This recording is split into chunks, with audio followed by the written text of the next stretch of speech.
Hello, dear students. Welcome back to my channel Science Wala. Today we are going to start our new chapter number third from class 8th, conservation of plants and animals. Let's try to understand this chapter. तो सबसे पहला हमारा इस chapter में है deforestation क्या हुआ? The cleaning of forests and using to land for other purposes is called deforestation. सफाया करना जंगलों का अपने इस्तेमाल के लिए, अपने फ़ायदे के लिए या और कुछ कामों के लिए, बाकी पर्पस के लिए, उसे हम डिफॉरेस्टेशन कहते हैं। द कॉजेज़ ऑफ डिफॉरेस्टेशन, किन वजूहतों के लिए हम इस डिफॉरेस्टेशन को करते हैं और क्यों करते हैं हमें deforestation. Procuring land for cultivation, ख़रीदारी के लिए ज़मीन को बनाना, ख़रीदारी के लिए लैंड को वहाँ से साफ़ करना फिर बेचना, ठीक है।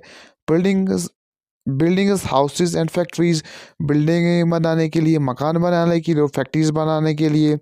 Using wood as a fuel और मेकिंग फर्नीचर, और अपने फ़ायदे के लिए लकड़ियाँ लाना वहाँ से जिनसे हम fuel as a fuel use करें जिन लकड़ियों को, या हम उनसे कुछ फर्नीचर बना सके। The natural cause of deforestation और फॉरेस्ट फायर एंड ड्रॉट्स, जो कुदरती ज़रिया है जंगलों को ख़त्म करने का, डिफॉरेस्टेशन करने का, वो कैसे है? जो जंगल में आग लग जाती है और जो ड्रॉट्स होती है, जो खुश्क साली जिसे हम बोलते हैं। अब है कॉन्सिक्वेंस ऑफ डिफॉरेस्टेशन, कौन से असरात पड़ते हैं डिफॉरेस्टेशन से। द कॉन्सिक्वेंस ऑफ डिफॉरेस्टेशन और increase in temperature and pollution level on the earth, हमारी जो ज़मीन है उसका जो टेम्परेचर है उससे ज़्यादा हो जाता है और राइज हो जाता है, ग्लोबल वार्मिंग हो जाती है, और जो हमारी अर्थ है वो पोल्यूट हो जाती है। Increase in the level of carbon dioxide in the atmosphere leading to global warming, और क्या होता है डिफॉरेस्टेशन से बढ़ जाती है कार्बन की मात्रा हमारे माहौल में, जिससे ग्लोबल वार्मिंग होती है। Lowering of ground water level, जो हमारे ग्राउंड का वाटर होता है वो कम हो जाता है। Disturbs the balance of nature, जो हमारी कुदरत की बैलेंस है वो डिस्टर्ब से हो जाती है। Decrease in rainfall leading to dots, और क्या होता है जो बारिश पड़ती है पड़नी कम हो जाती है, जिसकी वजह से ज़्यादा क्या होता है डॉट्स जाती है, जिसे हम खुशकसाजी कहते हैं।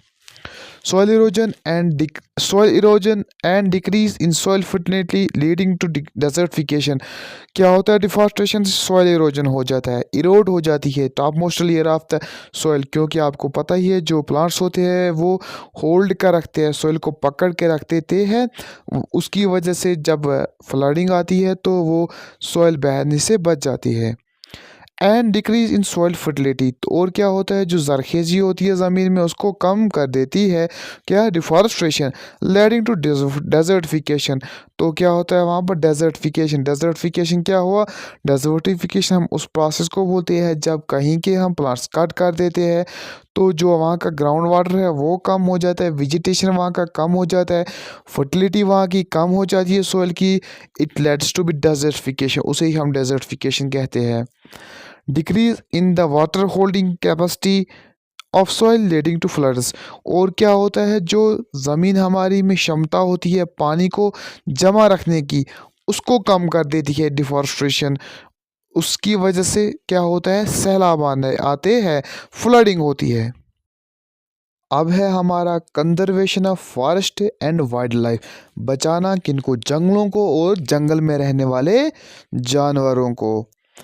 Forest and wildlife can be conserved by setting up areas like biospheres, reservations, wildlife sanctuaries, national parks, etc. तो कैसे बचाया जा सकता है इन चीज़ों को? तो हमें कुछ स्टेप्स लेने पड़ते हैं या लेने चाहिए, जैसे हमें बायोस्फीयर्स बनाने चाहिए, बायो रिजर्वेशंस बनाने चाहिए, वाइल्ड लाइफ सेंचुरीज बनाने चाहिए, नेशनल पार्क्स बनानी चाहिए। तो बायोस्फीयर्स क्या होते हैं? और large area of protected land for the conservation of biodiversity and the traditional life of the tribal living there। तो जो बायो रिजर्व्स होते हैं उनमें क्या होता है, एक बड़ी सी ज़मीन के टुकड़े को क्या किया जाता है, बचाया जाता है, जिससे वहाँ की जो बायोडाइवर्सिटी होती है, जो स्पीशीज़ होते हैं वो बचते हैं, और जो वहाँ कल्चर होता है, ट्रेडिशन होता है, उसको ज़िंदा रखने के लिए। अब है नेशनल पार्कस और the areas reserve for wild life. National parks वो जगह होती है जो सिर्फ जंगली जानवरों के लिए प्रोटेक्ट करके रखी जाती है। Where they can freely use the habitats and the natural resources, जहाँ पर वो अपना नेचुरल हैबिटेट फ्रीली एंजॉय करते हैं और जो वहाँ के रिसोर्स होते हैं। फॉर एग्जांपल के लिए हम लाते हैं लाइन को पकड़ के उसको रख देते हैं हम नेशनल पार्क्स में, वहाँ पर वो शिकार भी करता है और अपना एनवायरनमेंट भी वहाँ पर एंजॉय करता है।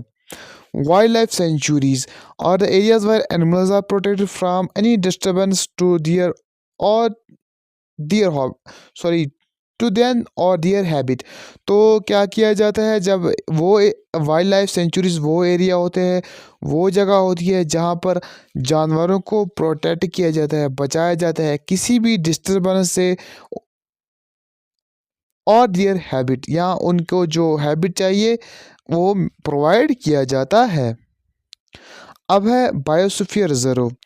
Biosphere reserve are a large area of protected land for the conservation of biodiversity. Biosphere reserve वो जगह होती है जो प्रोटेक्ट की जाती है, कंजर्व की जाती है, ताकि हम कंजर्व कर सके बायोडाइवर्सिटी को and the traditional life of the tribal living there. जो वहाँ पर जो ट्रेडिशनल लोग रहते हैं, जो जंगलों में रहते हैं, खाना बदोश होते हैं, स्पेशली नोमैड पीपल्स होते हैं, उनको उनके ट्रेडिशन को ज़िंदा रखने के लिए। तो बायोडाइवर्सिटी क्या किसे कहते हैं हम? It is a variety of plants animals and micro organisms found in the area. किसी जगह पे जो प्लांट्स पाए जाते हैं जो ज़्यादा तादाद में होते हैं, एनिमल्स जो डेंस तादाद में होते हैं, और कुछ माइक्रो ऑर्गेनिज्म, ठीक है। तो Pachmarhi biosphere reserve consists of national parks called the Satpura and two wildlife sanctuaries called the Bori and Panchamari। अब है फ्लोरा एंड फाना। तो फ्लोरा एंड फाना क्या हुआ? तो flora are the plants found in the particular area. Flora उन plants को हम बोलते हैं जो किसी खास जगह पर पाए जाते हैं। Fauna are the animals found in the particular area. और फाना उन जानवरों को बोलते हैं जो किसी खास जगह पर पाए जाते हैं। एग्जाम्पल के तौर पे the flora of Pachmarhi consists of sal, teak, wild mango, jamun, silver firs, etc. The fauna of Pondicherry consists of wild dogs, cheetah, wolf, leopard, blue bull, barking deer, etc. अब है इंडेमिक स्पीशीज।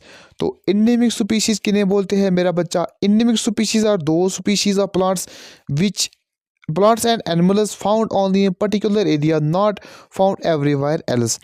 तो endemic species वो species होते हैं, वो जानवर होते हैं जो किसी खास जगह पाए जाते हैं, जो हर जगह नहीं पाए जाते हैं। जैसा कि मारखोर होता है वो कश्मीर में पाया जाता है, कश्मीरी स्टैग जिसे हम बोलते हैं वो भी कश्मीर में पाया जाता है।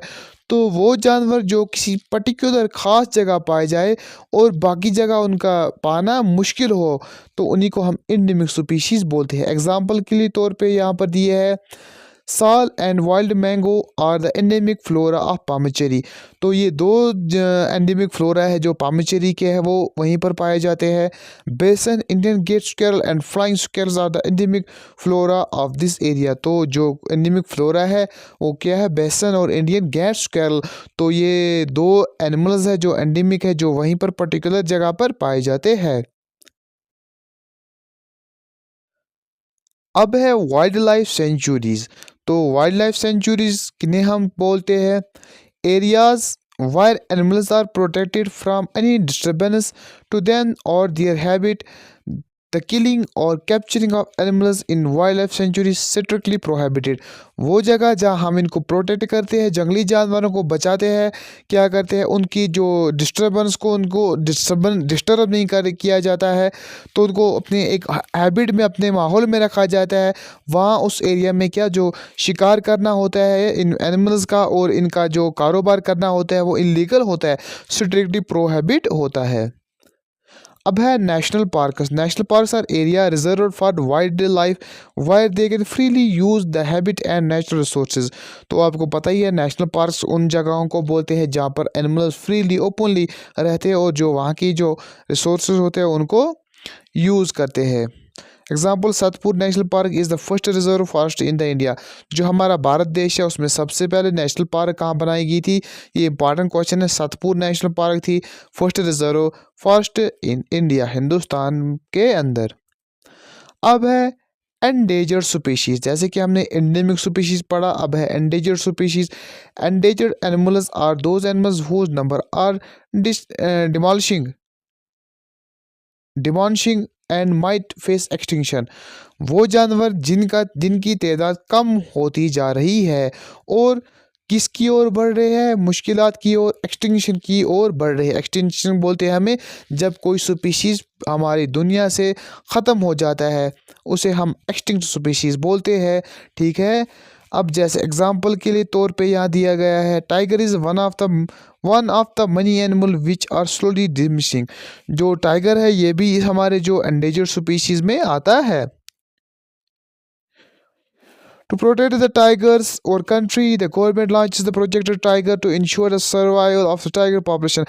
आपको पता ही है, हम टाइगर प्रोजेक्ट जो पढ़ते हैं, जो हमारी गवर्नमेंट ने स्टेप लिया है, कदम लिया है इन टाइगर्स को बचाने के लिए, तो उन्होंने एक मिशन लॉन्च किया जिसे हम टाइगर प्रोजेक्ट के नाम से जानते हैं। Dinosaurs have already became extinct. आपको पता ही है जो डायनासोर्स है वो एक्सटिंक्ट हो चुके हैं, वो मर चुके हैं।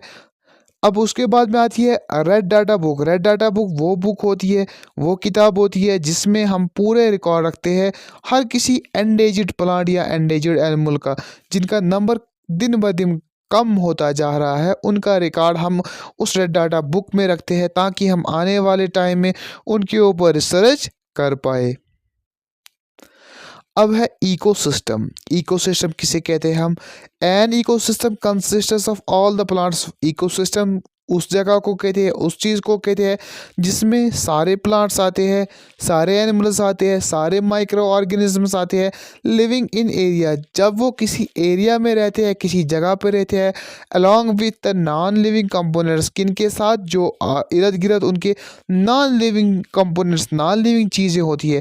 एग्जाम्पल के तौर पर यहाँ है climate, water, soil and animal. For example के लिए हम देखते हैं एक्वेटिक इकोसिस्टम, जहाँ पर क्या रहती होती है, वाटर होता है, फिश होती है, सैंड होती है, स्टोन्स होती है। तो जब ये living and non living things आपस में कहीं किसी स्पेस पे, किसी जगह पे रहती है, तो हम सिंपल वर्ड्स में इसी को इकोसिस्टम कहते हैं। माइग्रेशन, तो हमारे इस चैप्टर में एक और टॉपिक है, वो है माइग्रेशन। माइग्रेशन क्या होता है? Migration is the movement of animals from its own habit to some other habit. तो जानवरों की जो मूवमेंट होती है, अपने हैबिट से जानने निकलते हैं, ये जाते हैं दूसरे हैबिट में। किस लिए? किसी पर्टिकुलर टाइम पीरियड के लिए हर साल जाते हैं। क्यों जाते हैं? क्योंकि क्लाइमेट चेंज होती है उसकी वजह, और ब्रीडिंग, अपनी नस्ल कशी करने के लिए। Birds which fly very long distance to the reach another land are called migratory birds। तो migratory birds उन चिड़ियों को कहते हैं, उन परिंदों को कहते हैं जो एक जगह से उड़ के बहुत दूर जाती है, वहाँ पर अपने अंडों के लिए या क्लाइमेटिक फैक्टर्स की वजह से। तो अब है रिसाइकल ऑफ पेपर। जो हमारा पेपर है उसको कैसे रिसाइकल किया जाता है। About 17 full grow trees are required to produce 1 ton of paper. जैसा कि 17 पूरे हरे भरे दरख्त चाहिए हमें 1 टन पेपर बनाने के लिए। Paper can be recycled about 5 to 7 times bye for use. तो जब हम एक पेपर को 5 से 7 दफ़ा यूज़ करते हैं तब तक वो रिसाइकल होता जाता है। ठीक है, वी शुड सेव, हमें बचाना चाहिए पेपर को, रिजर्व करना चाहिए पेपर को। जितना हम पेपर बचाएंगे इनडायरेक्टली या डायरेक्टली, हम उतने ट्रीज को बचाएंगे। Reuse and recycle paper to save not only trees but also to save the energy, water and chemicals used to make paper. हम क्या करते हैं, अगर हम रीयूज करते हैं, रिसाइकल करते हैं पेपर्स को, हम सिर्फ ट्रीज ही नहीं बचाते हैं, उसके बावजूद भी हम क्या करते हैं, एनर्जी को सेव करते हैं, वाटर बचाते हैं, केमिकल जो उसमें यूज़ होते हैं पेपर बनाने में उनको भी हम प्रोटेक्ट करते हैं, सेव करते हैं।